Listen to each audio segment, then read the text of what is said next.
గోదాదేవి కథ అంటే ఆండాల అమ్మవారి కథ. చాలా ఏళ్ల క్రితం తమిళనాడులోని శ్రీ విల్లిపుత్తూరు అనే పుణ్యక్షేత్రంలో పేరియల్వర్ అనే గొప్ప వైష్ణవ భక్తుడు ఉండేవాడు. ఆయన ప్రతిరోజు తులసి తోటలో పూలు కోసి వాటితో శ్రీ మహావిష్ణువుకు మాలలు కట్టి పూజ చేసేవాడు.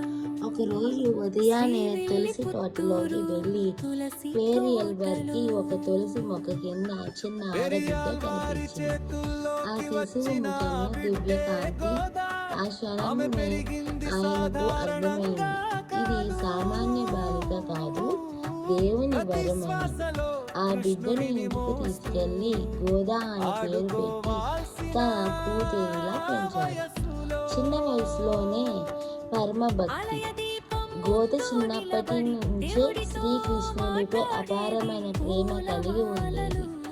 బొమ్మలతో ఆడుకోవడం కంటే కృష్ణుడి కథలు వినడం, ఆలయానికి వెళ్ళడం ఆమెకు ఎక్కువ ఆనందం ఇచ్చేది.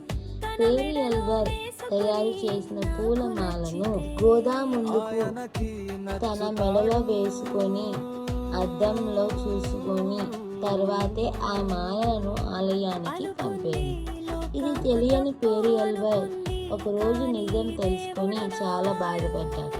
దేవుడికి అర్పించే మాలను ముందే వాడిందా అని విచారించాడు. విష్ణువు ఇచ్చిన సంకేతం.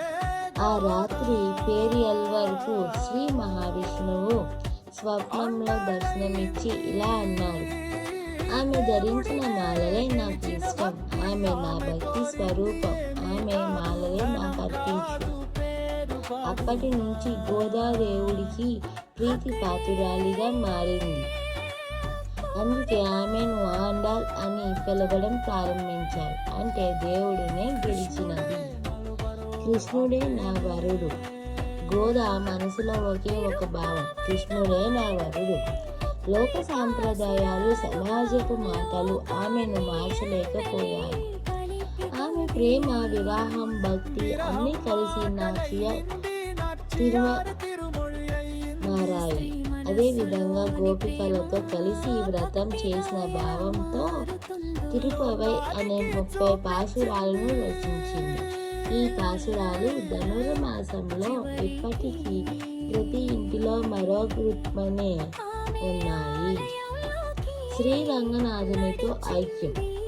చివరికి గోదాదేవిని శ్రీరంగం తీసుకెళ్లారు.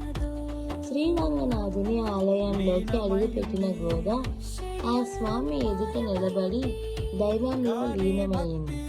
ఆమె శరీరం కనబడలేదు, కానీ భక్తి రూపంలో శాశ్వతంగా లోకానికి నిలిచిపోయింది. గోదాదేవి సందేశం. గోదాదేవి మనకు చెప్పింది ఒకటే, భక్తికి లింగ భేదం లేదు. ప్రేమతో పిలిస్తే దేవుడే వస్తాడు. నిజమైన నమ్మకం ఉంటే దేవుడే మనవాడవుతాడు. ఇది గోదాదేవి కథ మాత్రమే కాదు, ఇది భక్తి రూపంలో ఉన్న ప్రేమ కథ. కోరుకోకుండా, అడగకుండా ప్రేమతో దేవుడిని నమ్మిన ఓ హృదయం.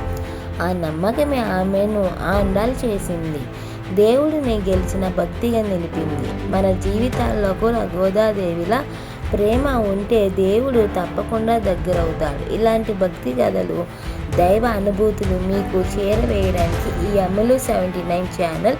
భక్తితో వినండి, మనసుతో నమ్మండి. గోదాదేవి కరుణ మీతో ఉండాలి. గోదాదేవి జయకారం. Thank you for watching my videos. Please subscribe to my channel.